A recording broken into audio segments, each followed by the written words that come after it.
How's it going, everybody? Andy McCullough from the Kansas City Star here in the Star's podcast studio with Vahe Gregorian for Sports Beat KC, there for you, our podcast. We are here to talk about the World Series between the Kansas City Royals and the New York Mets. It's the 111th World Series and the first to ever feature either, well, no, it's featured the Mets before and it's featured the Royals, but never at the same time. But first double expansion World Series. Is that right? Yep, I think our Blair Kirchhoff locked in on that. So we got a little theme there. Yep. Yeah, we should talk to the Commissioner Selig about that. As we should. Even though he was not the commissioner. That's a show. That's a show. Even though he was not the commissioner when these two teams came into the league. So Vahe, what interests you about this series? Like, is there anything specifically that you care about going into this? Well, I guess since David Glass called Daniel Murphy the reincarnation of Babe Ruth, or Baby Ruth, as Whitey Herzog would have called him, let's see about that. That's one little side story. I think, Andy, a lot of the same stories come back into play for us. I mean, I think we're all fascinated. We might not see him till tomorrow. Well, we won't see him till Wednesday, probably, it looks like. But I think we're all fascinated with the X Factor of Johnny Cueto. And I tend to think that we know what we're going to get out of Edinson Volquez. I still am not sure what we're going to get out of Ventura. I know there's some people on this podcast think that Chris Young ought to be the Game 1 starter. And actually, I tend to find your thinking very logical on these matters. But we'll see Chris Young for sure. You'll see Chris Young almost certainly in Game 4. Yeah, I mean, obviously the upside with Chris Young is lower than it is with Cueto or Ventura. I think the floor is higher. Especially against a team like the Mets, who are not particularly an offensive juggernaut. Young is the sort of guy who can, dissect lineups. I mean, look, the guy, he went into Rogers Center, a place where he's not supposed to be able to pitch in the playoffs, and gave them 4 2/3 of one-run ball. And look, 4 2/3 of one-run ball, was a 2-run ball? I'm trying to remember. 2-run ball. Two runs, yeah. 2 runs. But 4 2/3 of 2-run ball is, look, it's not a quality start. It's not even enough for a victory, but it's a pretty decent showing, and it stands up with pretty much everything else that was shown by the starting pitchers, save for Edinson Volquez in Game 1. He's a reliable guy, and it's crazy that the Royals are this deep into the playoffs and this uncertain about Cueto. He's kind of the critical piece in like their whole alignment, because I think they would probably prefer Ventura to pitch Games 2 and Game 6, but that would involve pitching Cueto in Game 3 on the road, and they just don't have any confidence in that based on how he pitched in Rogers Center. Yeah, and nor should they. You're making me think of one other element of this, which is, I mean, all right, so the Mets starting pitching looks a little more sturdy, formidable, whatever you want to call it, than the Royals. Will the Royals hit the Mets? They'll put it in play.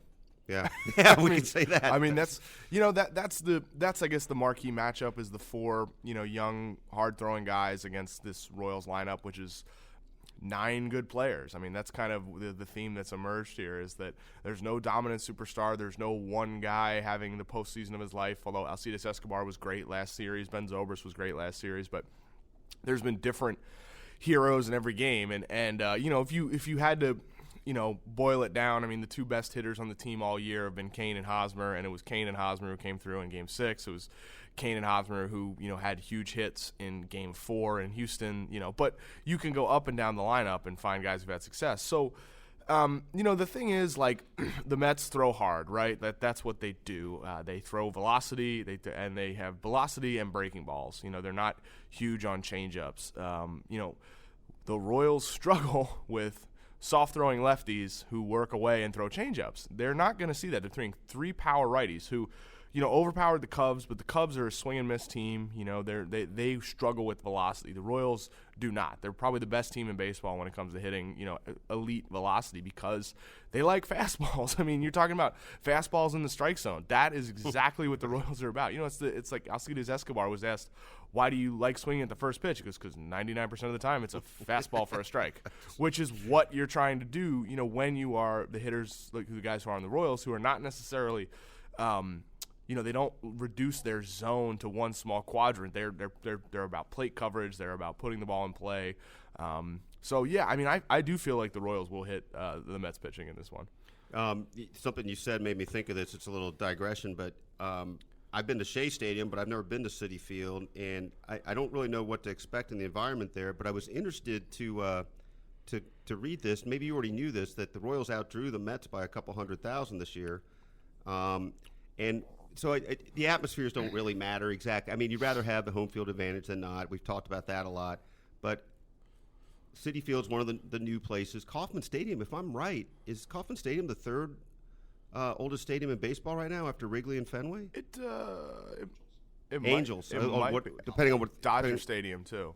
Yeah, so you're totally Dodger wrong. Stadium. You're totally wrong. You're so it's one of the it's grand old it's stadiums. It's one of the older parks. It's had the same name. It's been in the same spot. I mean, it's it's one of the more classic parks, and it's great. It holds up a lot better than some of those other places. 100%. The facilities are so much nicer. I mean, Citi Field when I was there, covering the Mets from 10 to 12 was generally a graveyard. I always felt like if the team got good, it would be a great park. It would be a great place to watch a game. I think it looks cool. There's a lot of different, sort of features to it that were unique. I thought the Moe's Zone was interesting. They put in this Pepsi porch a couple years ago that made it easier for them to hit home runs. The park is basically like a middle finger to David Wright, who was their best player. He's not anymore, but he was when they opened it in 2009. And his power alley is right center field, and at Shea that was like 375 or 380, and at Citi Field, like when it first was built, it was like 420 or something. It was he just had all these fly balls die in the warning track. So I don't know why I'm digressing like that, but I always thought it would be a good park. It's got great food, and it seems like during the playoffs it's been a pretty great environment. Well, let me start with this point. I didn't grow up in New York. My little brother did. His name's Dari. He works for the New York Daily News. He covers cops and courts. But he's a just crazy Mets fan.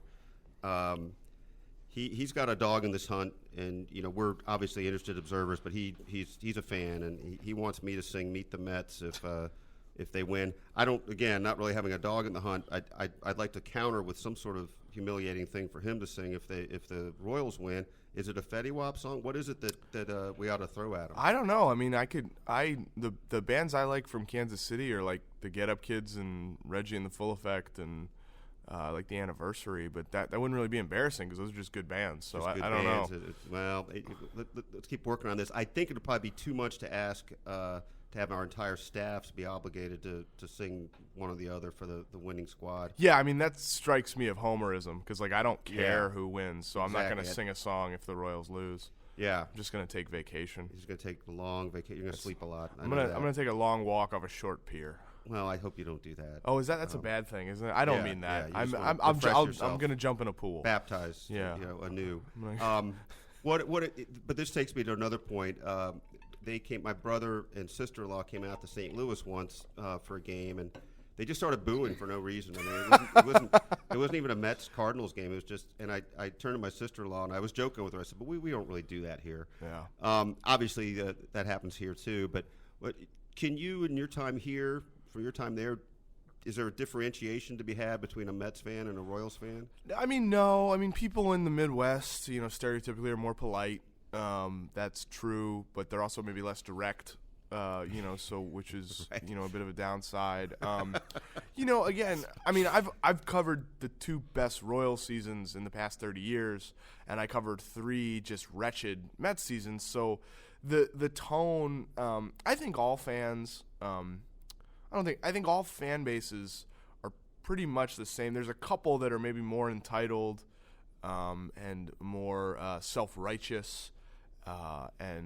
Maybe I'm thinking if you drive down I-70, who you'd run into that maybe are a little off-putting. Yeah, Pittsburgh's really that way, isn't it? Down on I-70. I mean, it might be. It might be. I'm trying to remember. They talk about their park being heaven or something like that. But I'm stereotyping. I'm being a very but that's what we're all about. Well, I mean, all right, St. Louis fans are they're a little bit tougher than most. Anyway, I think all sports fans kind of behave in the same way, I think, and there's the type of people who are sending you angry things on Twitter or email or however.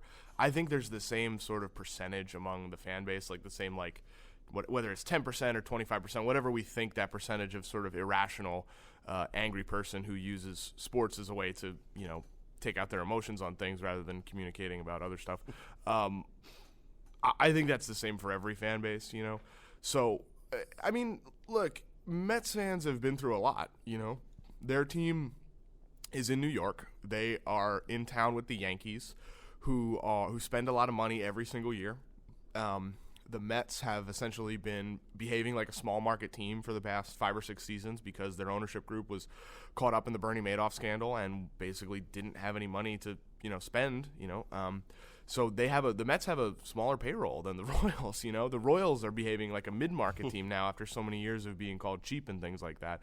So what I'm saying is, to be a Mets fan, you have to be a diehard. It hasn't been easy necessarily over the past, since 1986. I mean, it's been tough, and they're, since 2006 they were in the playoffs and they haven't been back since now. And 2006 ended in like utter heartbreak, losing Game 7 on an incredible series of curveballs by Adam Wainwright. So there's a similarity there in that, Kansas City fans, to me, like, if you really cared about the team, like at the start of 2014, like you've earned it. You've sat through a lot of bad baseball, and obviously there's more Royals fans now than there was at the start of 2014. There's been a big bandwagon effect, and that's fine. That's the whole point of the endeavor. But like the fans who were in from, day one, with Dayton Moore, the fans who sat through, the years before that with, Herc Robinson and all of the, scouts without cell phones and Ken Harvey, and the Buddy Bell thing Sam always used. I love that. Don't ever say it can't get worse. Don't ever say it can't get worse. Buddy Bell, like it was either Buddy Bell or Tony Pena jumping in the shower to try and rouse the team with his full uniform or whatever. Someone dropping a fly ball because they didn't have sunglasses on and then wearing sunglasses onto the team. All those sorts of things. So both teams had a degree of sort of comic ineptitude. The Mets maybe more sinister in that it was like financially related. With the Royals, it was just like terrible baseball for a long time. So to get to this point, fans have, they've earned it. They've sat through a lot of lean years.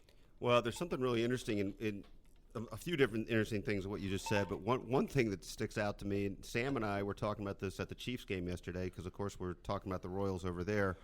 The Royals in this equation are the man. The Royals are the establishment all of a sudden. How bizarre is that? I mean, they're the team in back-to-back World Series. Yeah. They're the team that is the higher payroll. Right. They're the team with the higher attendance. Yep. They've been there before, yada, yada. What does that mean in this configuration? Probably nothing at all in the dynamics of the series. It's just kind of interesting in the overview. Well, if you took out the name Royals and just said, this is the best team in the American League, they have a $120 million payroll. They went out and added 2 stars at the trade deadline. They've had the best record. They won their division by 12 games. You'd be like, wow, this is a juggernaut. And then you slap Kansas City Royals on it. It's like, that's a little weird. It's a little different.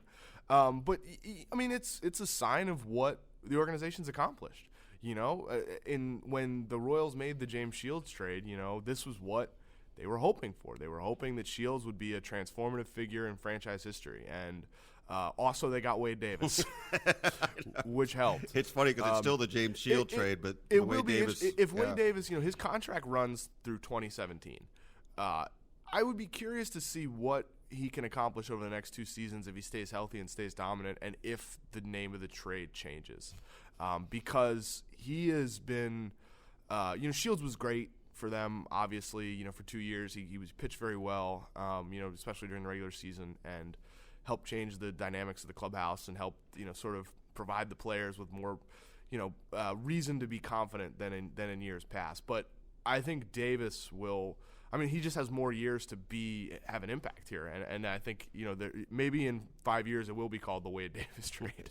Well, you're making me think of the other trade that loomed pretty large, and maybe I'm prone to overstatement, but I wonder if Zach Greinke hadn't wanted out of Kansas City are the Royals here today? Well, I mean, if they didn't get Escobar and Kane, I mean, yeah, it'd be tough. I mean, there was lots of other deals. I think there was talk with the Washington Nationals that maybe, I think it might have involved I don't remember. Somebody would have helped. Players who would have helped. Good players yeah. who are on the Nationals. Not Bryce Harper or Steven Strasburg, but good players on the Nationals who would have helped the Royals at this point in time. But, yeah, to get those two guys has been tremendous. I mean, and it solved long-standing problems at shortstop and in center field. I think Escobar has been about as advertised. He's been pretty good. He's been a pretty good player, Kane has exceeded expectations, and it's kind of unclear what the ceiling might be with Kane, even at 29. So, it's an incredible trade. Also, they got Jake Odorizzi, who was, a big part of the package to bring in Shields and Davis. So, yeah, I mean, that trade was certainly less controversial than the Shields trade, but it probably I would say maybe definitely had a bigger impact on where the team is now.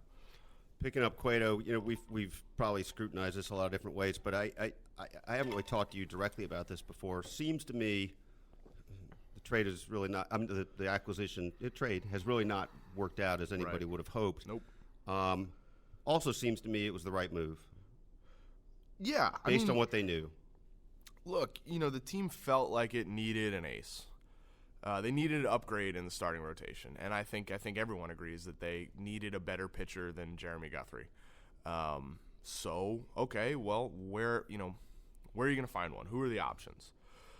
So Scott Kazmir's on the market. They weren't crazy about Scott Kazmir. He also moved a little bit quicker, I think, than people expected, and moved for a little bit less than people expected. But Kazmir did nothing down the stretch for the Astros. He wasn't particularly good. So who are the options? There's David Price and there's Johnny Cueto. I mean, those are the two big guys on the market.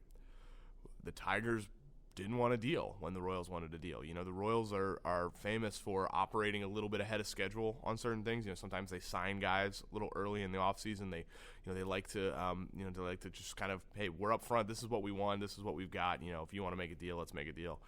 And the Tigers didn't want a deal at that point. They were still sort of kicking around the pipe dream of contending, so Price wasn't available. So then it comes down to Cueto. And, I think Cueto had the reputation as a number one, a legitimate number one. Some scouts would throw a 2 on him, but no one throws a 3 on him. If you look at his numbers, he's been fantastic. He was considered, one of the more underrated pitchers in baseball even, which is his ability to prevent runs. But it's just, it hasn't worked out, and it's hard to, he's pitched in big games before, and he hasn't pitched well in big games. And so it's hard as a scouting team and as a baseball ops group. Do you say, okay, this is a random, thing, or there's an actual issue here? And, what's the bigger body of work? The big body of work suggests that Johnny Cueto is an elite pitcher, right? And there's a few isolated incidents. It's like, he dropped the ball in Pittsburgh. That's a little weird, isn't it? Yeah. But he dropped the ball in Pittsburgh when he was pitching on like 2 or 3 days rest. He volunteered for the ball when Matt Latos backed out of the start. There was no one else to pitch. And he went out there and he gave up like 3 runs in 4 innings, something like that. So you can look at it through rose-colored glass and be like, hey, look, the guy, asked to pitch on when there wasn't really an alternative, and he dropped the baseball, but it's not like he gave up 10 runs. Okay, fine. But then you see him up close, and you see sort of the most interesting thing is just, it seems to be the team, like different folks on the team that, in various levels of, field staff or the front office, just their inability to have a read on him and their inability to understand what's going on, what makes him tick, what gets him to perform best. And it's almost like he really does feel mercenary. Yeah. And that's been a problem for the Royals. You had a great line about that in one of your stories about a handshake, differentiating a handshake and a hug, or maybe it was Sam's story. I can't remember. But that was a point. Like, it's a mercenary deal here. It's cold business. Try to figure that out. Sure, and that's fine. That's yeah, fine. Sure. I mean, that's but it's the sort of thing like they wanted him to pitch Game 1 in the playoffs. They wanted him to pitch Game 1, in the DS. In order to do that, at some point during the final month of the year, he was going to have to upset his schedule slightly to pitch on short rest. And they offered him all sorts of scenarios, and he said, no, I feel best when I'm working on regular rest. And they said, okay, well, can you pitch on 3 days rest on I think it was like the second to last day of the season or something like that. And, you throw 3 innings, and we'll have someone come in and pitch. And he's like, no, I don't want to do that. So he just didn't want to pitch on short rest. And that's fine. Some guys, Cliff Lee never did it. And, I think Jeff Passan's the only person who ever criticized Cliff Lee. I remember him throwing a fastball at Cliff Lee's head in the playoffs a couple years ago. But everyone said Cliff Lee was like the ultimate badass, and he never pitched on short rest. But all this stuff does make you feel like he's less than a warrior, doesn't it? Well, I don't get into that. Yeah. That's for people in the game to say. Yeah. I'm sure I know there's people in baseball who have that perception. Yeah. For me, I don't care. He's throwing a baseball. It probably really hurts. His arm is probably hurting more than he'll let on. Yeah. Just be there through. Do you think we're going to hear that about a month from now? I think you might hear that next year. Yeah. I think you might hear that next year. He says he's healthy. The Royals say he's healthy. Okay. You talk to plenty of people around the game who believe that he has trouble getting extension on his pitches because he's holding something back. Everyone's got a theory. Yeah. Everyone's got a theory, but no one has an answer. Yeah. Sort of related, quick one last aside here. Did they pull the plug on Danny Duffy too soon, or was this right? This is what they needed to do. I think it was what I just. Yeah, I think they next year is kind of the year of reckoning for Duffy, and whether you got to figure out. Well, I don't think so. I think their logic was he's not going to pitch for us in the playoffs. He was not trustworthy. He just kept doing the same things. He kept doing the same 100 pitches in 4 2/3 innings and 5 innings, giving up 2 runs, and that just doesn't play in October. And so they felt he wasn't one of their 4 best options. They holstered Chris Young for a long time and made it seem like he was never going to pitch ever again, and I think he may have thought he was never going to pitch ever again. So it makes more sense now in the context of they always I don't know if this is true or not. I think if Chris Medlin had pitched well, they would have used Chris Medlin in the playoffs, but he's been up and down. I think knowing that they had Young in their back pocket, and that's a huge back pocket. Think about how big your back pocket must be to fit Chris Young. But knowing that they had him available and that they trusted him enough to make those starts, it made sense to send Duffy to the bullpen and say, hey, if you can help in the bullpen, you can pitch in the playoffs. Otherwise, you're not going to pitch in the playoffs. So I don't know what you do with Danny Duffy. I don't know if there's anything for the Royals to do with Danny Duffy. I think it's sort of up to Danny Duffy, he's a hard worker. He cares. He's as passionate as anyone. It's just up to him to be able to focus enough on his mechanics and correct himself in game to be the sort of pitcher he has the talent to be. He throws 95 miles an hour from the left side with 2 off-speed pitches that are plus pitches. He should be a good major league starter. He has been a good major league starter. He made, I think, 25 starts last year with a 2.55 ERA. He's a good big league pitcher, and he has the talent. It's just kind of up to him to harness it. Well, I've enjoyed this. I will see Andy McCullough at Kauffman Stadium and not see Andy Kaufman at McCullough Stadium. Vahe said that on a video. He introduced me as Andy Kaufman, and then when it turned to me, I tried to do an impression of Latka, and it was very bad. I really thought I just went into some surreal What zone. does Latka sound like? Can you do Latka? Oh, very, very good. No, I can't do Latka. I can do. That's not your best imitation at all either. You've got some good stuff. Hello. Huh? Hello. Pretty good. I can do. This is the Jimmy Carter. Hello, I am Jimmy Carter. Oh, that's not a good Latka. Well, it was good enough for a podcast, not for a video. Oh, yeah, that was a good one. I'm trying to think. What else? Who else did he do impressions of? I know Presley was like the one that brought the house down. That was, and that's still gold.